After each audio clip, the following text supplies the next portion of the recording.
Olá, pessoal. Começa mais um Conversa Aberta. Eu sou Simone Hanada, jornalista, cerimonialista, e aqui a gente sempre trata de temas interessantes com pessoas inteligentes. E o tema de hoje é sobre futebol e Brasil e também pós-eleição. Aliás, eu vou começar com pós-eleição e depois a gente vai tratar de futebol e Brasil. Que tema maravilhoso esse, não?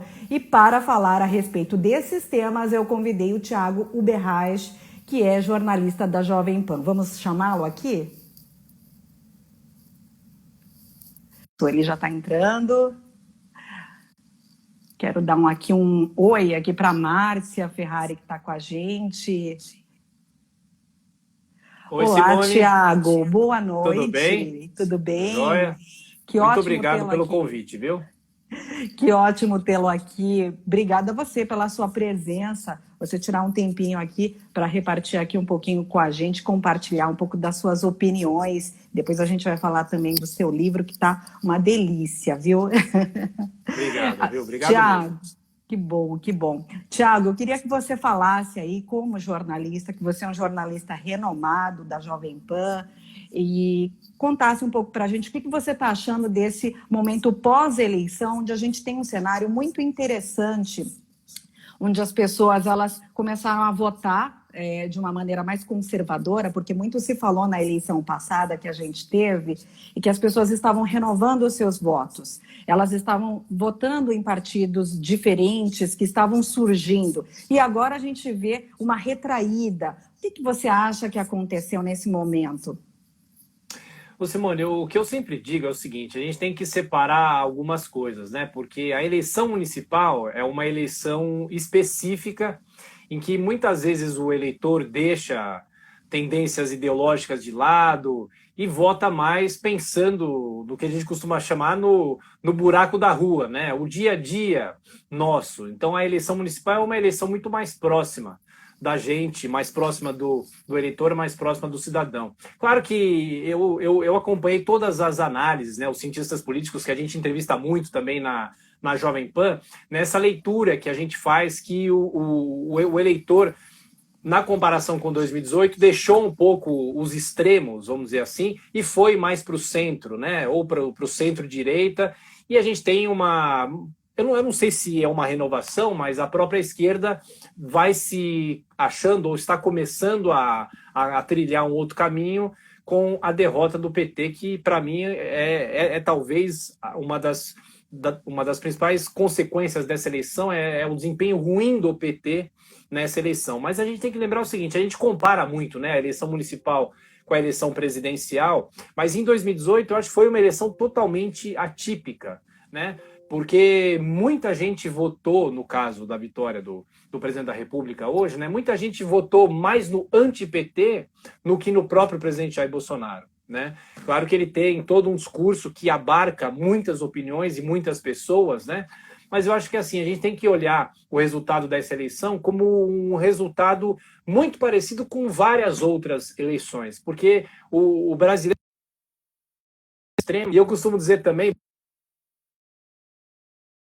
você é jornalista, você sabe bem, que desde 2013 a nossa vida de jornalista mudou, desde as manifestações. Aí, o quanto a gente passou desde 2013 para cá? A gente passou pela segunda eleição, a reeleição da presidente Dilma Rousseff, depois do impeachment dela, depois os 2 anos do governo Temer, e teve, a partir de um momento, um período marcado também por corrupção.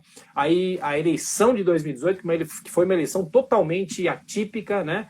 E eu acho assim, esse discurso de nova política, eu acho que o que seria a nova política, né? Seria apostar em pessoas que não têm tanto contato com a política. Então eu acho assim, a gente tem que analisar esse resultado como um resultado muito comum em relação a eleições anteriores a 2018, né? Mas a gente tem agora, a partir dessa eleição, a gente tenta traçar já alguns cenários, né, para 2022. Eu lembro que eu cobri muito o governo do estado, né? Tanto é que a gente se conhece muito dessas coberturas, né? Sim, é verdade. O próprio governador, o ex-governador Geraldo Alckmin, dizia assim que no mundo existem 2 ansiosos, os políticos e os jornalistas, né? Então os jornalistas já querem traçar o que vai acontecer em 2022. O que eu acredito é assim, essa eleição dá uma força para candidatos que querem se opor ao atual presidente da República, né? Mas de que forma que esse centro vai se construir? Esse centro-direita muitas vezes vai se construir ou se reconstruir. Então é difícil saber isso daí, mas o resultado dessa eleição deixa a gente um pouco ligado para saber, existe alguma possibilidade de uma união de partidos para tentar derrotar o que está aí? Então a gente tem que pensar muito nisso e discutir quais são as possibilidades, quais são as chances do próprio PT. O PSOL aqui em São Paulo, que veio com a candidatura do Boulos, né? Muitas vezes nesse Foi uma discurso surpresa. ele entrou, foi uma surpresa, mas ele entrou nesse discurso, ele entrou nesse discurso de tentar atrair um público um pouco mais jovem aqui de São Paulo, que obviamente ou não concorda ou não se encontra mais com o próprio PT, né? E aí o centro precisa ver como é que o centro vai se rearranjar para a eleição de 2022. Claro que o DEM sai fortalecido, né? O DEM, o Partido Democrata, sai fortalecido dessa eleição, porque teve muitos candidatos eleitos, né?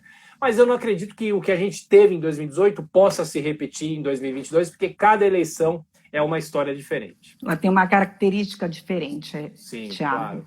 Agora, é muito interessante também, eu não sei o que você acha a respeito disso, mas esse momento que o presidente da República também vive, todos aqueles que foram eleitos com ele naquele período de 2018, saindo do partido, ou ele mesmo nessa situação bem complicada do partido dele, que ele fica sem partido, você acha que isso pode ter também feito a cabeça do brasileiro para que ele se tornasse um pouco mais conservador nessa votação?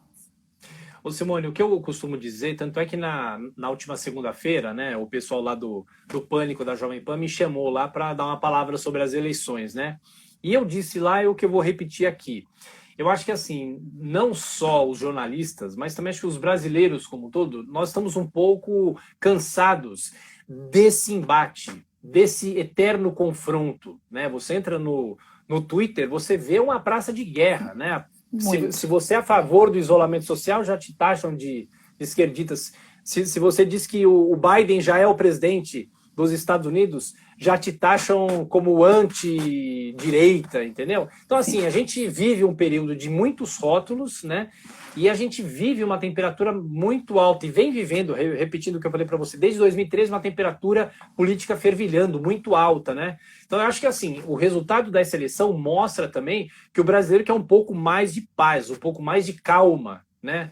Quer menos confronto, menos coisa bélica, quer um discurso um pouco mais tranquilo, né? Então, talvez os políticos que se apresentaram desta maneira, e os políticos muitas vezes sabem, né, colar um discurso que possa atrair o eleitor, mas sem dúvida nenhuma, claro que a situação do presidente Jair Bolsonaro saindo do partido, ele fica isolado, essa coisa dele ter se aliado ao Centrão, o que ele prometeu que não ia fazer em 2018, mas é o que eu digo também, essa história de transferência de votos é uma coisa muito, muito subjetiva na política, né? Não é que eu falo, olha, votem no meu candidato X que as pessoas vão votar.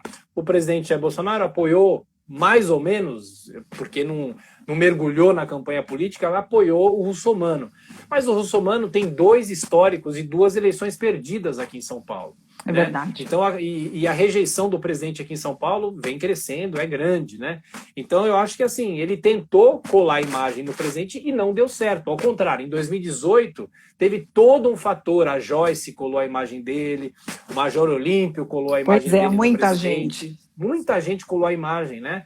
Então, e uma outra questão nessa eleição, todos esses candidatos que se intitulam capitão, major, não sei o quê, eles também não se deram muito bem nas urnas. Então, o que eu acho, assim, as pessoas querem que a temperatura baixe um pouco. As pessoas não aguentam mais tanta coisa bélica como a gente viveu desde 2018 para cá. Eu acho que está tendo uma reflexão a respeito do tema, né? Tiago, só para a gente finalizar um pouco desse tema sobre eleições, sobre pós-eleições, porque eu estou louca aqui para a gente falar um pouquinho do seu livro, tá? Mas antes Claro. da gente ir para o tema do seu livro, eu quero que você diga qual a sua opinião sobre essa situação que se apresentou nesse momento pós-eleitoral com relação à mulher dentro das eleições, porque a gente teve aí uma situação em que, das 27 capitais do Brasil que a gente tem, apenas uma prefeita mulher tivemos eleita, né? E também com relação às vereadoras, também foram poucas, de 54.489, né? Tivemos apenas 9.000 vereadoras mulheres. Qual a sua opinião sobre esse cenário? Olha, Simone, eu acho que o Brasil está atrasado, acho que uns 30 anos, né, nessa questão. Acho que as mulheres tinham que estar muito mais atuantes na política e, obviamente, que não é por culpa delas. Eu acho que é por culpa do sistema político brasileiro que não permite, assim, não aceita, eles rejeitam. E aí tem as cotas, né? As cotas para que as mulheres possam se candidatar. A gente vê um monte de nomes de mulheres que não receberam um voto sequer na eleição. Isso é um absurdo. Então você citou só uma mulher prefeita de uma capital, que é a Cíntia Ribeiro de Palmas, no Tocantins. Agora, eu acho que isso não é só na política, isso acontece no futebol, que a gente vai falar daqui a pouco. O futebol feminino tem pouca projeção no Brasil, outras áreas, as mulheres, infelizmente, tentam entrar, mas ganham menos do que os homens, o que é um absurdo. Eu acho que isso tudo é uma consequência da nossa sociedade, né? Não tem o que muito falar em relação a isso. Eu só lamento, porque eu acho que as mulheres poderiam ter mais atuação, poderiam ser mais presentes. A gente teve, né, na eleição americana, uma vice, que é a Kamala Harris, que ela representa, né, muitas figuras dos Estados Unidos, a mãe, a negra, aquela coisa toda. Então, assim, eu só lamento. Que seja um exemplo para a gente. Que seja um exemplo, né? Que seja um exemplo que a gente possa ter muito mais mulheres na política, em todos os setores, né? Eu acho que daí é necessário. Eu fico meio chateado porque a gente não deveria mais estar discutindo esse tipo de coisa, né? Eu acho que isso tinha que ser um tema já superado, né? Não só no Brasil, mas em qualquer parte do mundo, né? Algo normal, uma situação normal. Claro que sim. Tiago, deixa eu falar um oi aqui. Tem muita gente também pedindo para você falar um oi. Uma boa noite aqui. A gente tem o Ricardo que entrou, a Mitiko Nair. Também temos aqui o seu Riba, o Saqueto Complexo, é isso? Acho que é a Márcia Ferrari aqui, que ela falou um pouquinho do pessoal. São os nomes do Instagram que às vezes a gente não entende muito. A gente não né? sabe. A Márcia até comentou aqui, o pessoal vem apresentando como herdeiro dos órfãos do PT. Ela faz um comentário, tem o Pedro aqui também, o Leandro, a Marina, Marimase, o Paulo... Marimase é a minha mulher, viu? Ah, é? Mariana. Olha só... Mariana, boa noite. Aqui tem o Jorge, o Bruno também. Olha quanta gente acompanhando conosco. O Magu, que sempre está aqui com a gente. Cássio, a Alessandra, a Silvia. Tem muita gente. Muita gente. Eu demoraria aqui para falar. Claro, agradeço todo mundo pela audiência aqui, né? Muita gente, claro, que está aí, me acompanha todos os dias na Jovem Pan bem cedinho, né? Então, sem os ouvintes, os internautas, os espectadores, que hoje a rádio não é mais só o ouvinte, né? Hoje a Jovem Pan tá na imagem. Hoje a gente faz o Jornal da Manhã num estúdio de televisão, num estúdio de imagem, né? Só que o mesmo conteúdo vai para a imagem e vai para o rádio. Quem quiser continuar só ouvindo para manter a tradição do rádio, pode continuar só ouvindo, mas o conteúdo é o mesmo, para a imagem e para o som, né? A Lourdes está falando aqui. O Sérgio, meu marido, é ouvinte de todas as manhãs do programa do Tiago. Aqui a gente também teve outros comentários aqui dos seus fãs, das pessoas que te acompanham. Essa aqui que está entrando aqui, que é a Paula Moraes, eu trabalhei com ela na Rádio Dourado, porque antes da Jovem Pan eu trabalhei na Rádio Dourado, né?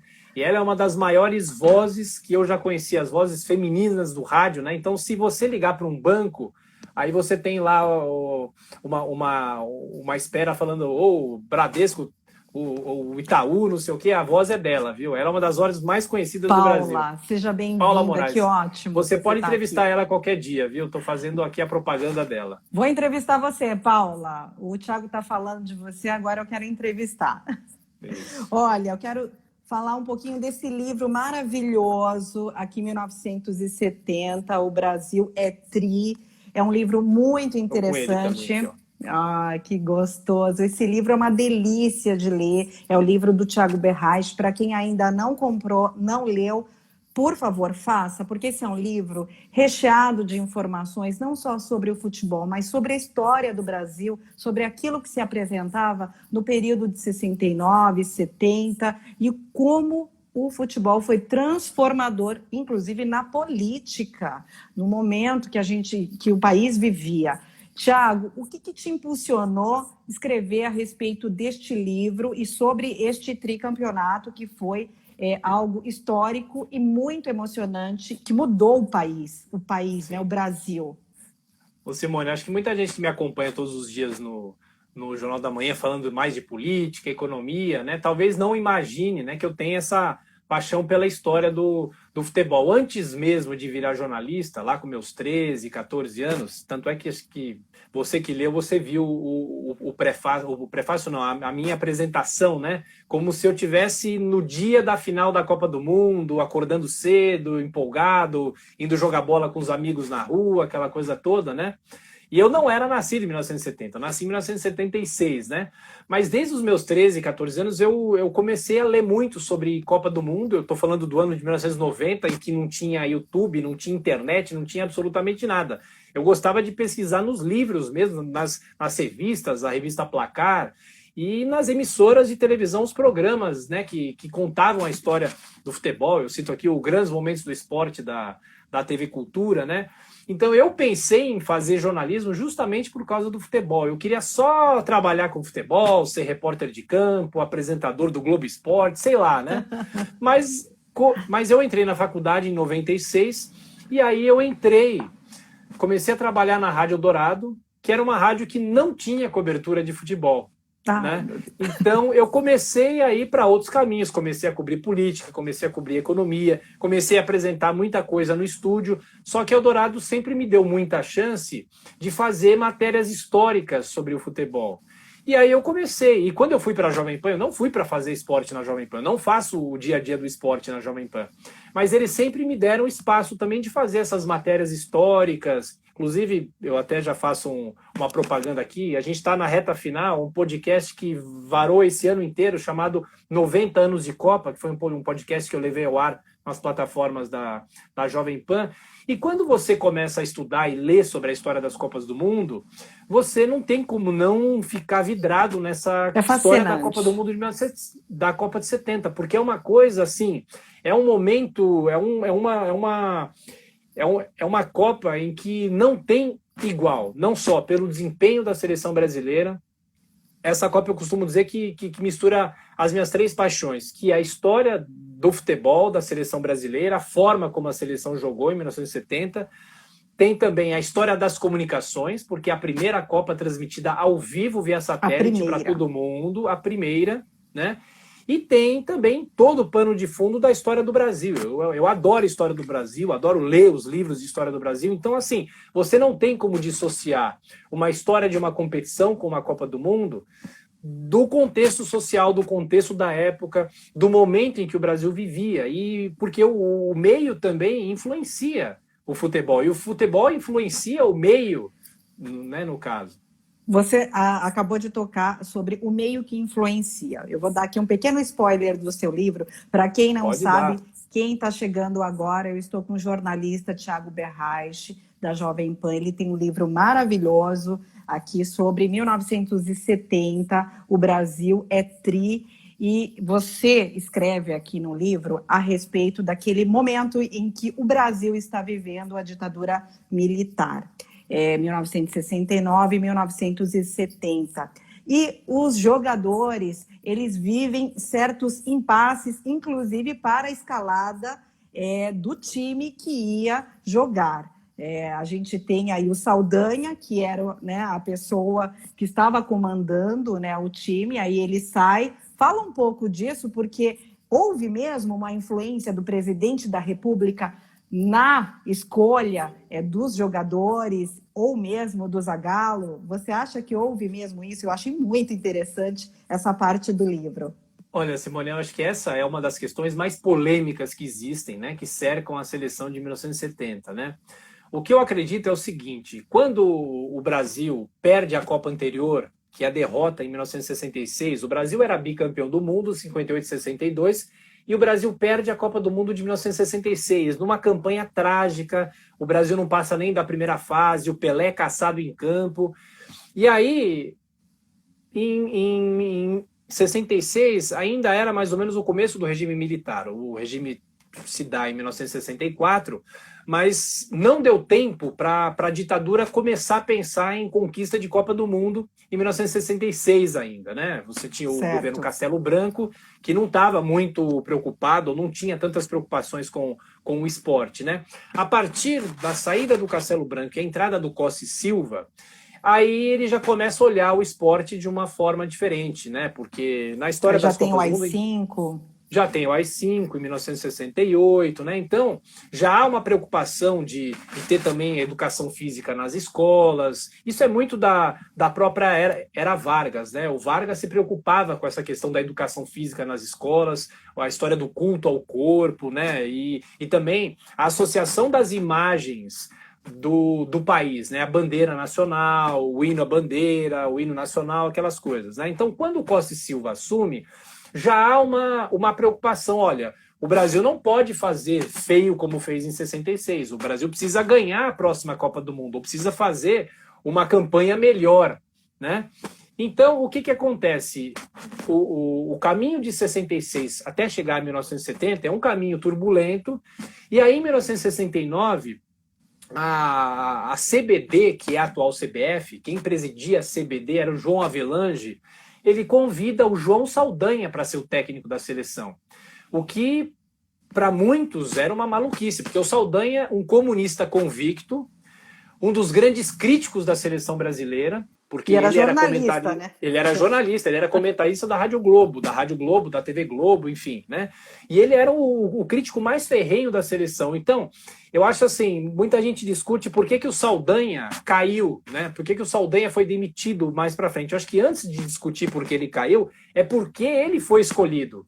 Como que alguém escolhe um comunista num país que vivia um regime militar? Isso é muito interessante. Muito. Aí o que acontece? O Saldanha foi chamado para resgatar a autoestima da seleção brasileira, porque ele era uma pessoa muito popular, ele é uma pessoa que fazia bem esse meio-campo São Paulo-Rio de Janeiro, porque ainda a gente vivia um bairrismo e um predomínio de jogadores de São Paulo e do Rio de Janeiro nessa época, né? E aí o Saldanha assume, o Saldanha faz uma campanha fantástica nas eliminatórias, o Brasil se classifica para a Copa do Mundo, e aí o Saldanha começa a ter uma intromissão dos militares. Os militares começam não a se intrometer em escalações e também em convocações, mas a gente vai chegar lá nessa parte que é polêmica. Mas o Saldanha começa a se indispor com alguns integrantes da comissão técnica, e aí vem a história famosa de que o presidente Médici teria sugerido a convocação do Dario, que era um jogador do Atlético Mineiro. O presidente Médici era um fã do futebol, né? Ele sempre aparecia em fotos enrolado na bandeira do Brasil, nas tribunas dos estádios com o rádio colado ao ouvido, ouvindo as partidas, né? E aí começa uma pressão. Mas você não vai levar o Dario? O Dario era um bom jogador, o Dadá Maravilha.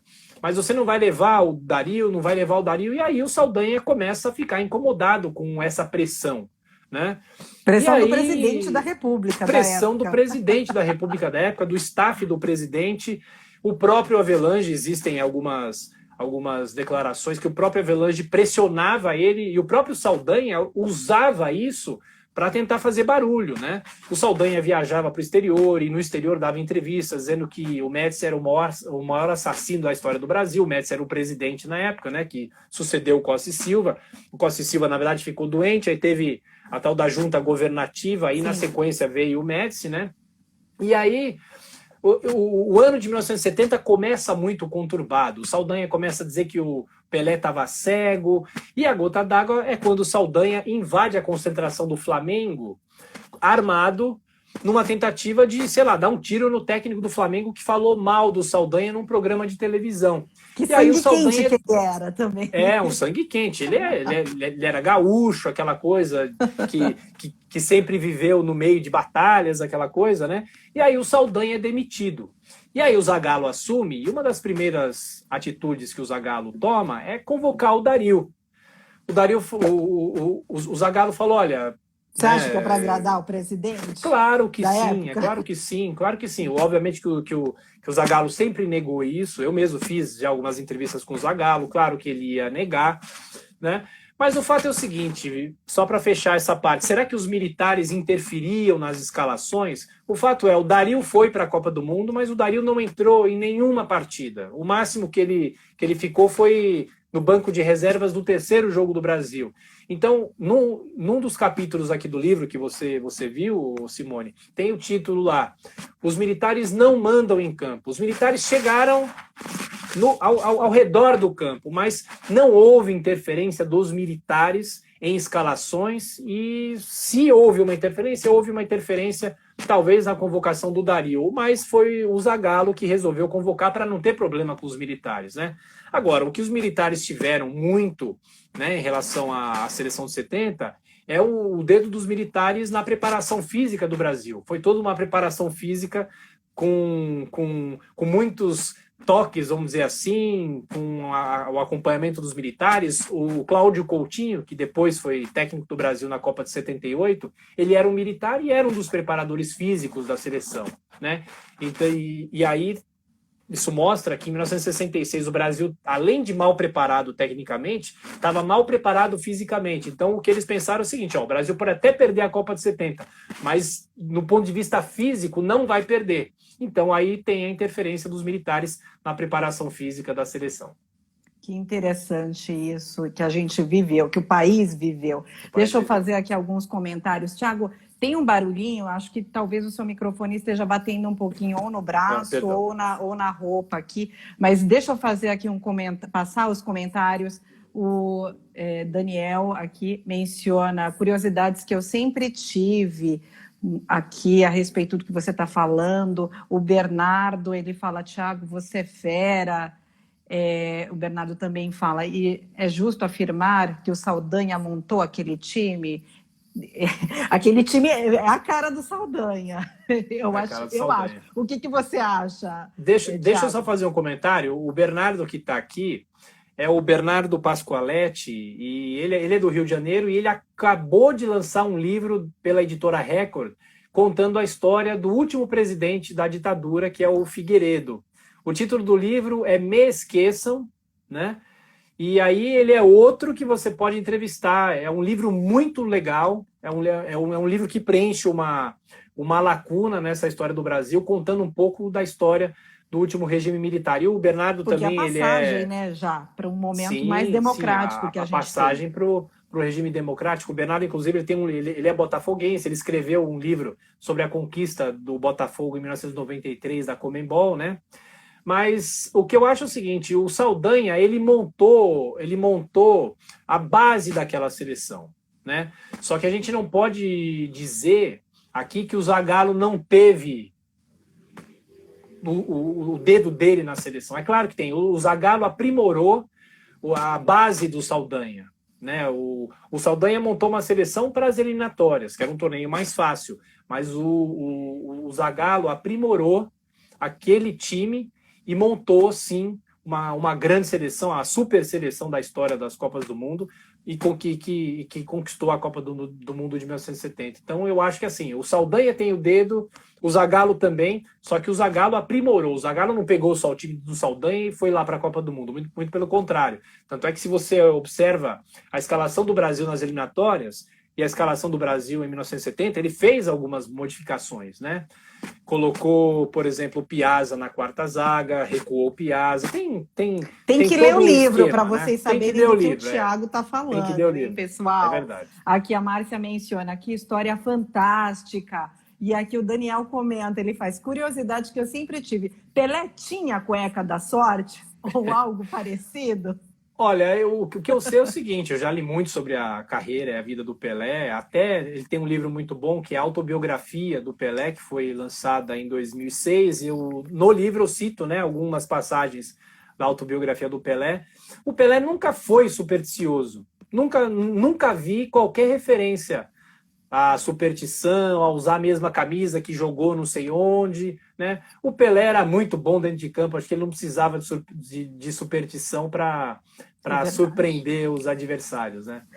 É verdade. Olha aqui, eu quero dar um oi para a Gilda, também para o Emerson, que acabou de entrar. E você menciona que o futebol força desbancaria o futebol arte? Você acha que desbancou, que não desbancou? Olha, essa história é muito interessante porque e o grande jogo símbolo dessa Copa é o jogo que opõe o futebol força com o futebol arte do Brasil. Eu tô falando do segundo jogo da seleção, ainda na fase de grupos, o duelo contra a Inglaterra, que sem dúvida é o jogo mais difícil da seleção. O Brasil ganha só de 1-0 com o gol do Jairzinho. E naquele dia, 7 de junho de 1970, no Estádio Jalisco de Guadalajara, estavam as duas seleções campeãs das 3 Copas anteriores. Né? O Brasil em 58 e 62, representando lá o futebol arte, o futebol espetáculo, o futebol magia dos grandes jogadores brasileiros. Mas essa expressão futebol força vem principalmente da Copa do Mundo de 1966, em que a Inglaterra ganha aquela Copa numa Copa que teve muita violência, tanto é que a partir daquela Copa, a partir daí a FIFA começa a pensar no modelo para repreender os jogadores e para que os jogadores se entendessem com os árbitros, tanto é que em 70 surgem os cartões amarelo e vermelho. O Pelé ficou muito machucado, né? O Pelé ficou machucado em 66, ele foi caçado em campo pelos jogadores de Portugal. Então, esse jogo de 1970, Brasil-Inglaterra, é um jogo simbólico. Quem será que vai ganhar? O futebol força da Europa, que é representado pela Inglaterra, mas é interessante que aquela seleção da Inglaterra ia um pouco mais do que futebol força, porque tinha bons jogadores, não tinha apenas jogadores brutos e de pé pesado, vamos dizer assim, né? Mas aquele jogo é muito simbólico. Quem ganhasse aquela partida, a imprensa da época dizia que quem ganhasse aquele jogo, certamente já estaria na final da Copa do Mundo. E o Brasil ganhou da Inglaterra e chegou à final. A Inglaterra acabou morrendo na praia nas quartas de final. Então aquele é um jogo muito simbólico, é um jogo simbólico que mostrou que quem ia realmente ganhar aquela Copa do Mundo era o futebol arte da seleção brasileira. Pessoal, eu estou conversando, quem está chegando agora, eu estou conversando com o Thiago Berraich, ele é jornalista da Jovem Pan e escreveu este livro maravilhoso sobre 1970, O Brasil é Tri. Esse livro é muito interessante, ele também toca na questão do momento político em que o país estava vivendo. Agora, vamos fazer aqui uma recapitulação, Thiago. As pessoas estavam naquele momento da ditadura militar. Muitos artistas, muitas pessoas estavam sofrendo, inclusive, aquele momento do exílio, toda aquela situação também dos militares em cima deles, né? E as pessoas, os civis também. Pergunto para você, o futebol, de fato, ele foi um alívio? Foi aquela coisa, aquela expressão que dizem, né? Pão e circo, deu um alívio para dar uma cegada na população, como dizem? O que você acha como jornalista? Olha, o que eu posso te dizer é o seguinte, aquela conquista foi muito usada pelo regime militar, né? Diziam, na época, que o Brasil grande tinha 3 obras, a Ponte Rio-Niterói, a Transamazônica e o Tricampeonato Mundial de Futebol, né? Então você citou os artistas, você citou o momento político, né? A gente tem que saber e lembrar que nem todo mundo naquela época, nem todo mundo tinha conhecimento político suficiente para saber o que acontecia, né? Mas as pessoas, eu cito inclusive nesse livro algumas passagens do jornal Pasquim, que era um jornal alternativo da época.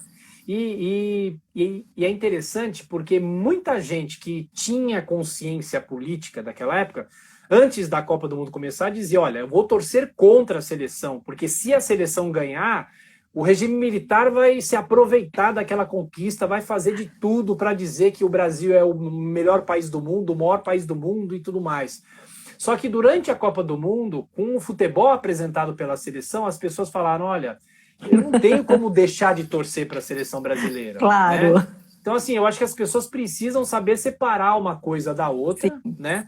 Mas é fato que assim que a seleção ganhou a Copa do Mundo, o presidente Médici chamou a seleção para ir para Brasília, teve bolo, tem muitas fotos aqui no livro que mostram a festa da seleção, a mulher do presidente da República segurando a taça Jules Rimet, entendeu? É claro que o governo militar se aproveitou muito daquela conquista, mas hoje a gente se lembra com mais carinho da conquista do futebol e muito menos do que o Brasil vivia politicamente naquela época. Então, acho que o futebol sobreviveu.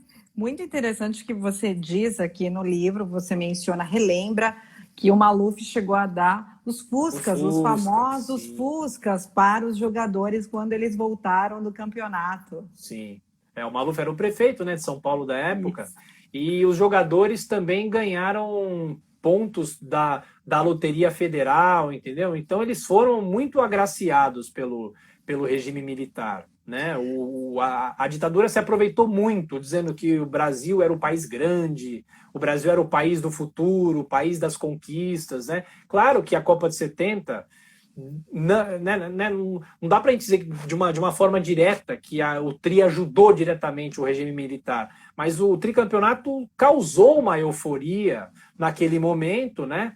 Só que aí depois veio lá 1973, 74, aí veio a crise do petróleo, aí começou toda aquela situação de derrocada do próprio regime, né? Mas o tricampeonato foi um componente que ajudou o regime a dizer que o Brasil era um país muito grande, né? A gente vai ter que terminar daqui a pouco, Thiago. O tempo é bem curto, né? E o assunto é muito interessante. Agora, deixa eu mencionar aqui um momento do livro que eu achei muito interessante a respeito do Tostão.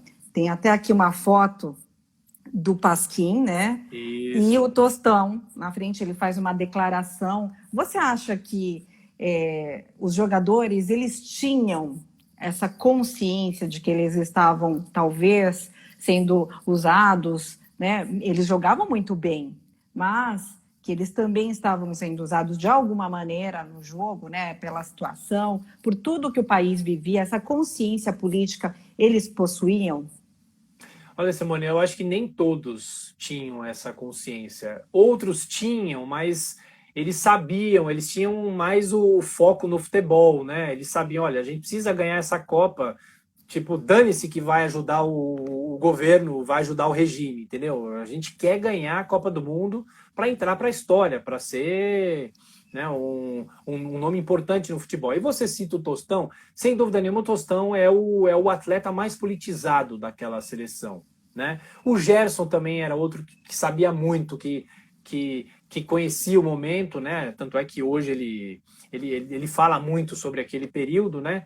E o Tostão, você vê, tem até uma curiosidade na parte final do livro. A gente sabe que o Tostão é médico, né? Só que o Tostão, na época, ele sonhava em cursar economia, ele não falava em cursar medicina, né? Então ele era um jogador preocupado, ele dizia que ele precisava dos jornais, porque os jogadores foram blindados, né? A concentração era praticamente blindada, né? Não é como é hoje, que você não chega perto dos jogadores, mas a concentração era blindada, os jornais não chegavam até a concentração, e o Tostão falava, olha, eu preciso dos jornais para ler, porque eu preciso fazer vestibular no fim desse ano, né?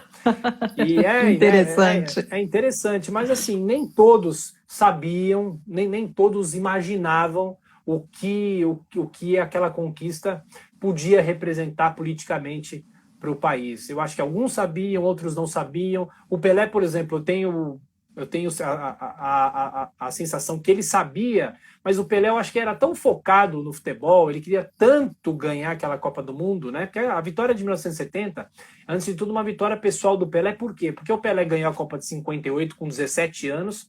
Depois, em 62, ele se machucou, ele se contundiu, o Brasil foi campeão, mas ele não jogou, ele só jogou 2 partidas na Copa de 62. E aí vem em 66, ele também se machuca. O Pelé cogitou não jogar a Copa de 70. Veja só, imagina se o Pelé não joga a Copa Meu de 70. Deus, Né? não estaríamos falando aqui. Claro, a gente não estaria falando aqui, não sei se o Brasil podia ou não podia ter vencido essa Copa, né? Mas eu acredito assim que o Pelé até sabia da situação. E o Pelé muitas vezes foi usado pelos militares para promover o futebol, né? Mas eu acho que dentro de campo era diferente, a gente não tem muita noção, né? Dentro de campo, os jogadores talvez pensavam diferentes, né? O Bernardo está me perguntando aqui quem que foi mais decisivo, o Pelé em 70 ou o Maradona em 86? Eu acho que a seleção de 1970, fora o Pelé, que era um gênio, né? E ele era o cérebro daquela seleção, o Pelé ainda tinha muitos outros braços que eram craques, o Jairzinho, o Tostão, o Gerson. Eu acho que o Maradona ganhou mais a Copa sozinho em 86 do que o Pelé ganhou sozinho na Copa de 70, né? Não acho que é correto dizer que o Pelé ganhou a Copa de 70 sozinho. Eu acho que talvez se o Pelé não estivesse, não sei, talvez o Brasil pudesse ter vencido, mas não como venceu. Mas eu acho que o Maradona em 86 foi mais só o Maradona do que o Pelé foi só o Pelé em 70. Eu acho que o que você mesmo disse no livro, Thiago, eu estou dando spoiler do seu livro aqui, não, mas é muito difícil a gente pensar em futebol e não torcer. O nosso país, né, o Brasil, ele ama futebol. E é um momento muito histórico, lindo, maravilhoso, de alegria. Os jogadores realmente fizeram um bom trabalho em campo e o nosso país vibrou esse momento. Ele é realmente histórico, né? E não é diferente nos dias de hoje. A gente teve aí as crises que tivemos, né, políticas que nós estamos tendo aí nos últimos anos. Tivemos uma Copa que também perdemos, mas sim, as pessoas não deixaram de ir às ruas, as pessoas não deixaram de assistir. E é um momento muito gostoso, a gente realmente tem que separar tudo isso. Claro. Olha, eu estou muito contente, viu, Simone, rapidamente, porque tem muita gente entrando em contato comigo para comentar sobre o livro. Eu acho que assim, eu tento dar uma modesta contribuição para essa história aqui, para que essa história fosse eternizada nas páginas de um livro, né? E o que me deixa mais feliz é poder mexer com a emoção de pessoas que viveram aquela época. Como alguém que não viveu como eu, pôde resgatar histórias e fazer com que pessoas que viveram aquela época ficassem contentes de relembrar essas passagens, relembrar as transmissões. Então, eu acho que, pelo menos nesse quesito, eu cumpri essa missão para emocionar, porque essas histórias emocionam as pessoas, né? Tiago, você falou das pessoas que viveram, mas as pessoas que não viveram, quando elas leem um livro desse, elas aprendem também. Isso é muito interessante. Sim. Elas aprendem não só sobre futebol, eu acho que elas aprendem sobre história, sobre o país. Vão fazer uma reflexão, tá, sobre a política que a gente está vivendo hoje, sobre o momento que a gente está vivendo hoje. Eu acho que esse livro aqui também é fundamental para você fazer uma reflexão sobre o que nós temos hoje no cenário político. Por favor, pessoal, comprem este livro. Isso aqui tá bom demais, tá bom demais. Aqui tem o Juquinha falando, sou fã do Thiago, tem muita gente, o Elinho também que entrou. E este Conversa Aberta com o Thiago está acontecendo também pelo YouTube e depois vai ficar no IGTV para quem quiser assistir, para quem não pegou desde o início. Thiago, coloque as suas palavras de conclusões a respeito aí do livro e para a gente poder finalizar aqui essa entrevista. Não, eu só tenho a agradecer você, Simone, pela atenção, pela gentileza comigo, e eu quero dizer assim, que uma das coisas mais gratificantes, né, no caso desse livro, a gente mandou o livro para os jogadores, né? E muitos estão mandando fotos, o Pelé mandou um vídeo, eu vi. O Jairzinho mandou fotos, quase todas. Eu acho que assim, a gente tem que exaltar, e muitos deles ficaram emocionadíssimos, né? Com isso. Eu pego um dos exemplos, o Brito, que era um zagueiro do Brasil, né? Era o zagueiro do Brasil.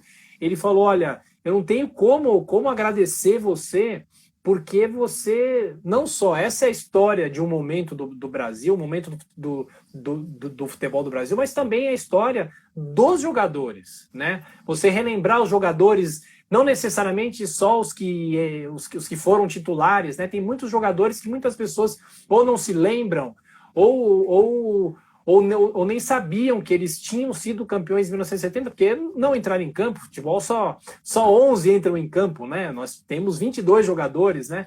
Mas eu fico muito feliz de tentar resgatar essa história e também homenagear os jogadores e o técnico Zagallo, né? Que tem também o dedo dele nessa conquista inesquecível de 1970. É verdade.